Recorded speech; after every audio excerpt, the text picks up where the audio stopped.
दोस्तों Majid Guraya YouTube channel में खुश आमदीद। दोस्तों इस वीडियो के अंदर हम बात करेंगे सेकंड हैंड मोबाइल फ़ोन अगर हम ख़रीदना चाहते हैं तो हम किस तरह से कामयाबी से सेकंड हैंड मोबाइल फ़ोन ख़रीदें। तो देखिए, अगर नया मोबाइल फ़ोन ख़रीदना हो फिर तो कोई मसला ही नहीं, 10 साल के बच्चे को भी भेजोगे मार्केट से लेकर आ जाएगा, उसमें कोई भी प्रॉब्लम नहीं, कुछ भी आपको नहीं करना पड़ता। लेकिन जब बात हो सेकंड हैंड मोबाइल फ़ोन की तो हमें बहुत सारी बातों जो हैं वो सोचनी पड़ती हैं, उन पर गौर करना पड़ता है, क्योंकि हो सकता है कि सेकंड हैंड मोबाइल फ़ोन हम लें और उसके अंदर कोई खुफिया फ़ाल्ट हो जिसकी वजह से वो बंदा मार्केट में देकर गया हो और वो मोबाइल फ़ोन हमारे पल्ले पड़ जाए और उसके बाद हमारी सारी की सारी रकम जो है वो ज़ाय हो जाए। तो सेकंड हैंड मोबाइल फ़ोन क्यों लिया जाता है? तो सेकंड हैंड मोबाइल फ़ोन लेने की एक ही वजह और वो है रकम की बचत, के हमारी बहुत ज़्यादा रकम उसमें बच जाती है और बाज़ का तो हमारे लिए ये फैसला मुफीद भी साबित हो जाए, आधी हम अपनी आधी रकम जो है वो बचा लेते हैं। लेकिन बाज़ का ऐसे भी हो सकता है कि हम आधी बचाने के बजाय अपनी सारी रकम जो है उसको डुबो बैठते हैं। तो इसके लिए दोस्तों कुछ आपको टेक्निकल सूझबूझ आपको होनी चाहिए ताकि आप जो है धोखा ना खा जाए। मैं आपको कुछ अपनी टिप्स बताता हूँ। मैं एक दुकानदार हूँ, शॉपकीपर हूँ, मेरा मोबाइल रिपेयरिंग का भी काम है, मोबाइल की खरीदो फरोख्त भी करता हूँ। तो इसलिए मैं आपको कुछ टिप्स देता हूँ जिन पर आप अमल करके आप कामयाब हों और अल्लाह ना करे आपका कभी नुकसान हो। इसलिए मैं आपको अपनी कुछ टिप्स देता हूं ताकि आपका अपना नुकसान ना हो और आप अपने नुकसान से बच जाएं। तो सबसे पहली बात दोस्तों ये है कि आप बगैर फैसला किए कभी भी मार्केट में मोबाइल लेने ना जाइए। आप अपने घर में बैठिए, सोचिए आपने कौन सा मोबाइल लेना है, यानी एक डिसीजन कीजिए कि यार मैंने फ़लाँ मोबाइल फ़ोन लेना है और इस चीज़ के पीछे मत पड़िए कि यार मैंने महंगे से महंगा लेना है, इसका रेट ज़्यादा। बस ये देखिए कि आपकी रिक्वायरमेंट क्या है। मिसाल के तौर पर अगर आपने वीडियो शूट करनी है तो अब आपको एक अच्छे कैमरे की रिक्वायरमेंट है ना, तो फिर आप एक अच्छे कैमरे वाला मोबाइल फोन सेलेक्ट कर लीजिए जिसके अंदर हाई मेगापिक्सल्स का कैमरा हो। अगर आप गेमिंग के लिए है तो उसके लिए डिफरेंट, अगर आप वीडियो है मतलब जिस तरह की आपकी रिक्वायरमेंट है उसके मुताबिक आप एक मोबाइल फ़ोन सेलेक्ट कीजिए। तो मोबाइल फ़ोन कैसे सेलेक्ट करें उसके लिए तो वेब एप्लीकेशन मौजूद है। मिसाल के तौर पर GSM अरीना एक एप्लीकेशन है जो आज आप एंड्रॉयड में इंस्टॉल कर सकते हो। इसके अलावा वाट मोबाइल है पाकिस्तान के अंदर, ये एप्लीकेशन जो है इनके अंदर मोबाइल फ़ोन की डिटेल्स आ जाती हैं, इनकी स्पेक्स आ जाती हैं। तो इन दो एप्लीकेशन से आप इस्तेमाल कीजिए और यहाँ पर आप अपने मोबाइल फ़ोन को सिलेक्ट कीजिए। पहली बात तो ये है, जब आप पहले दोस्तों माज़ दोस्तों मोबाइल आपने सेलेक्ट कर लेना, उसके बाद फिर आप जो है OLX के ऊपर उसको सर्च करें कि लोग कितने कितने का वो सेल कर रहे हैं, सेकंड हैंड में वो मोबाइल कितने कितने का सेल हो रहा है। उससे आपको एक आइडिया आ जाएगा कि यार मैं इस रेंज में मेरा मोबाइल आ जाएगा। और ये याद रखिए दोस्तों कि OLX के ऊपर लोग मोबाइल सेल कर रहे हैं ना, आमतौर पर वो 25-30% जो उनका एक्चुअल रेट है उससे उन्होंने ज़्यादा लिखा होता है। जब आप उनसे कॉल करके उनसे डील करते हो ना तो उससे वो काफ़ी कम रेट में आपको दे देते हैं। इसलिए आप ये आइडिया मत रखिएगा कि OLX पे अगर वो 40,000 का लिखा हुआ है तो इसका मतलब ये आगे मुझे मार्केट से 40 का मिल जाएगा, वो आपको हो सकता है 30 का भी मिल जाए। OLX के ऊपर रेट जो है लोग ज़्यादा लिखते हैं। दूसरी बात तो ये आपने दोस्तों नोट करनी है। अच्छा जी, अब आपने मोबाइल फ़ोन सेलेक्ट कर लिया, उसके बाद ख़रीदना शुरू करना है। तो सबसे पहले आपने जब शॉपकीपर के पास जाना है तो उससे आपने पूछना है कि इसका रेट क्या है। जब आपको दोस्तों आपका रेट आपकी रेंज में आ जाए उसके बाद आपका सवाल होना चाहिए कि इसके साथ कौन सी एसेसरीज़ हैं भी और एसेसरीज ओरिजिनल है या नहीं है, डब्बा है, चार्जर है, हैंड फ्री है, केबल है, ओरिजिनल है, कौन से, ये सारी एसेसरीज क्या क्या है इसके साथ, ये आपको सेलेक्ट करना होगा। अब आइए मोबाइल फ़ोन की तरफ। दोस्तों मैं आपको एक मेन टिप देता हूँ यहाँ से, बाकी सारी टिप्स इसकी ताबे ही हैं कि आपको जब मोबाइल फ़ोन ऊपर से ज़ाहरी कंडीशन से पसंद नहीं आता, स्क्रैचेस वाला है, तो बिल्कुल लेना ही नहीं।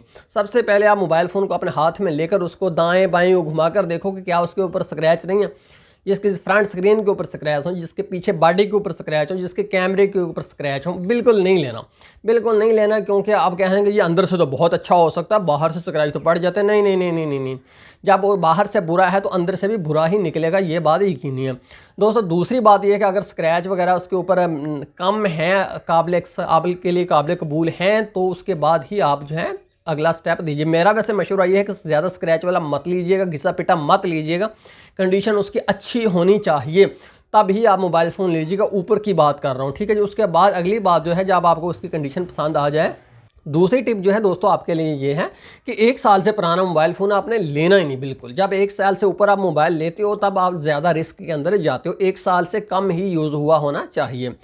तो दोस्तों जब आपने मोबाइल फ़ोन ले लिया तो उसके अंदर आप जो है अगर ड्यूल सिम डालती हैं तो दोनों सिम डालिए, मेमोरी कार्ड डालिए और उसको ऑन कीजिए।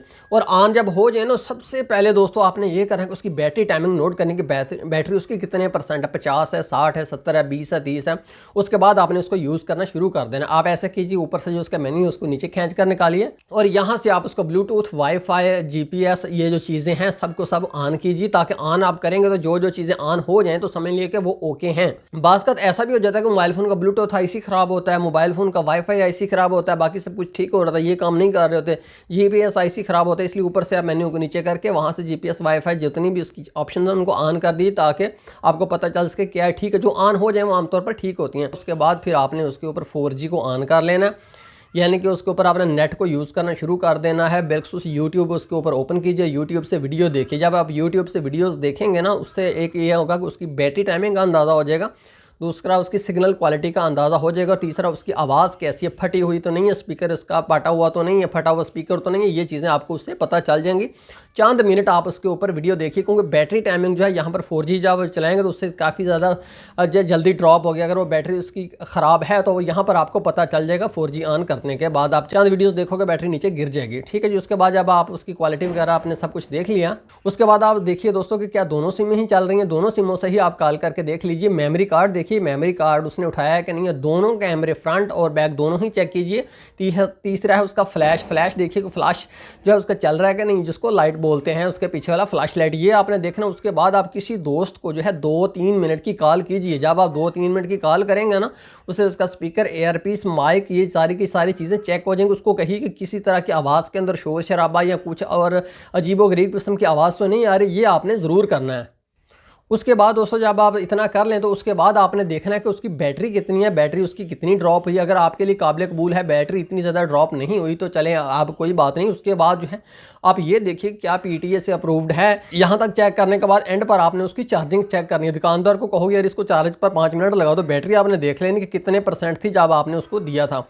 तो जब वो 5 मिनट लगा दे तो फिर आपने देखना है कि क्या उसकी बैटरी जो है बड़ी है, उसकी परसेंटेज ज़्यादा हुई है। अगर बैटरी की परसेंटेज ज़्यादा हुई है तो फिर घबराने की बात नहीं। इसके अलावा मैं दोस्तों मैं आपको बताऊं कि कौन से मोबाइल फ़ोन है जो आपने बिल्कुल ख़रीदने ही नहीं। पहली बात यह कि जो मोबाइल फ़ोन जो है 1 साल से ज़्यादा इस्तेमाल हुआ है, कोशिश कीजिएगा वो नहीं आपने लेना, वो आप ना लीजिएगा। इसके अलावा जिस मोबाइल फ़ोन के ऊपर बहुत ज़्यादा स्क्रैच हैं वो मत लीजिएगा। जिस मोबाइल फ़ोन का कोई भी स्पेयर पार्ट चेंज हुआ है, चाहे उसका चार्जिंग जैक चेंज हुआ है, उसकी LCD चेंज हुई, कुछ भी पूरे मोबाइल में से रिप्लेस हुआ है तो वो आपने नहीं लेना। चाहे उसकी सिर्फ बैटरी ही रिप्लेस हुई है, मैंने कहा कि पूरे मोबाइल फ़ोन में से कुछ भी चेंज हुआ है तो आपने नहीं लेना। अलबत्ता एक्सेसरीज़ के अंदर कुछ गड़बड़ है तो वो चेंज है तो चले कोई बात नहीं, लेकिन पूरे मोबाइल फ़ोन के अंदर एक भी नेट वोल्ट अगर चेंज हुआ है तो वो अपने मोबाइल फ़ोन बिल्कुल नहीं लेना, वो आपको धोखा मिलेगा। इसके अलावा दोस्तों मोबाइल फ़ोन की LCD उसको बिल्कुल सफ़ेद करके ना देखिए। अगर पूरे मोबाइल फ़ोन की LCD आपने सफ़ेद की और आपको उसके अंदर एक दाग नज़र आया कहीं पर भी छोटा सा, तो फिर आपने मोबाइल फ़ोन वो नहीं लेना, क्योंकि दाग इसलिए आते हैं कि जब मोबाइल फ़ोन किसी लिक्विड के अंदर गिरता है ना तो अमूमी तौर पर उसकी LCD के पीछे जो है निशान आ जाते हैं। तो ये मामूली बात नहीं होती। जो मोबाइल फ़ोन पानी के अंदर गिर जाते हैं आमतौर पर उनके जो IC हैं वो काफ़ी कमज़ोर होते हैं, तो इसलिए वो मोबाइल फ़ोन बहुत जल्दी डैमेज हो जाते हैं, मुस्तकिल तौर पर डेड होने का ख़तरा होता है। तो दोस्तों इन एहतियाती तदाबीर पर अमल कीजिए, उम्मीद है आपका नुकसान नहीं होगा। दोस्तों हम दुआ करते हैं कि आप मार्केट से एक अच्छा मोबाइल लेकर घर आएँ और जिससे आपकी रकम बर्बाद ना हो और आप खुश रहें, हमारी आपके लिए दुआएं हैं। तो दोस्तों हम एंड पर आपसे सिर्फ एक रिक्वेस्ट करेंगे कि बराए मेहरबानी अगर आपकी वीडियो पसंद आई है तो सिर्फ आप इसको एक लाइक दीजिए। माजिद गुरैया यूट्यूब चैनल देखने का बहुत शुक्रिया। अल्लाह हाफिज़।